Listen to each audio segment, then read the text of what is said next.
It's really easy with the PlayAUDIO1U to focus on the XLR outputs of the interface. It's an amazing feature, right?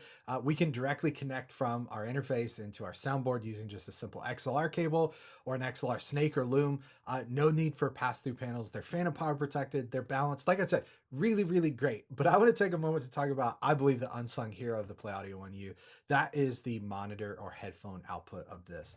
There's a couple different ways we can use this, different modes we can use this, and do some really cool things when it comes to just monitoring. Let's dive in and talk about how to make that happen. First thing I want to mention is I do have this connected. I'm just using one computer for this. I'm not doing a redundant setup, but I have it connected to my computer. You can see we're passing audio here from our computer to our interface. Now over on my computer, I've got Oracle for X Series already installed, downloaded and installed.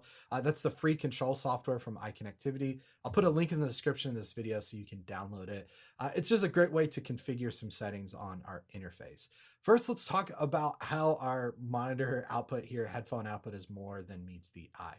So there's two modes we can use this in. Let's jump over into Oracle for X Series and let's click into the audio tab. And in the upper right-hand corner here, you'll see we have two different options, headphones or outputs. Now, by default, headphones means we can use these faders down here to create a kind of our custom blend of levels that are these levels here. So these are the 12 outputs from my DAW.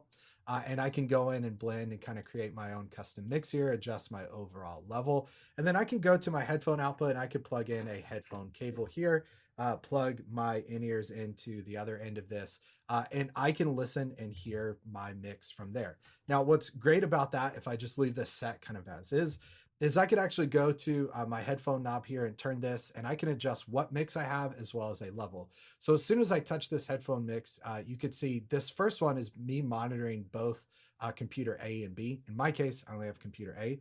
So what I could do is click on the headphone button here, and then I can turn my main encoder here and say, let's just listen to what's connected to DAW A connection. Let's listen to DAW B, in this case, nothing. We can go, again, just DAW A, DAW B here, or we can listen to both of them, which was our default. For now, let's go to DAW A, and then again, I can adjust my level here to get that just right. But one of my favorite features of this that you may not know initially is a lot of times you'll show up to a venue and you need to make a last minute edit. Now, maybe it's, hopefully not, but let's say maybe it's 5 minutes before the show. Someone walks up, tour manager walks up, production manager, and says, hey, we're going to do this song. We need to pull vocals from the second verse. I get it. It's not best case scenario, but it happens, right? We've all experienced something like that, a last minute edit. Well, in that moment, it's hard to communicate back to front of house, hey, mute all my outputs, but then make sure to unmute them so that when we start, it's not awkward.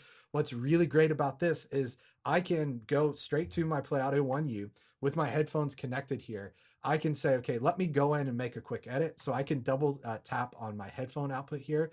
And you already see this flashing red, and that's telling us obviously something is going on here. Well, if I get out of our main encoder here, let's click out of this, you could see our outputs are muted. So I am listening to whatever mix I have selected here, in this case, DAW A. Again, I can adjust the level of this just for headphones, and we're getting everything dialed in and ready to go. And when we're ready to get out of that and start the show, I can double click again to unmute. And then again, if we get out of this, you see there's our main level. So you probably didn't know this, double click on the headphone output, that'll mute your main outputs, but keep your headphones going. And then you could click once to choose, again, what mix you want, either A, B, or a mix of both A and B, which is really great. But now let's go back to Oracle for X Series, because like I said, our output can be more than just a headphone output. So if we go back to Oracle for X Series, we had headphones here. Again, we could adjust the mix here. We could do pan, mute, solo, stereo, our main level here.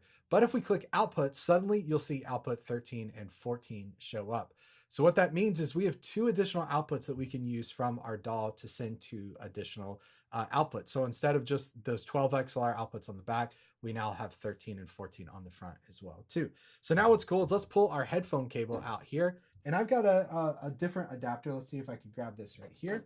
And I can plug this in, and this is going to allow me to split these outputs to two individual outputs. So one would be 13, one would be 14.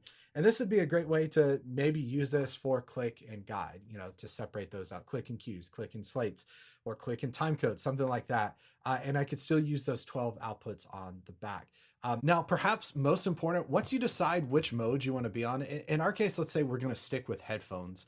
On scene A, make your mode decision and then double click the front button, your main encoder to save to your PlayAUDIO1U, and then switch over to scene B.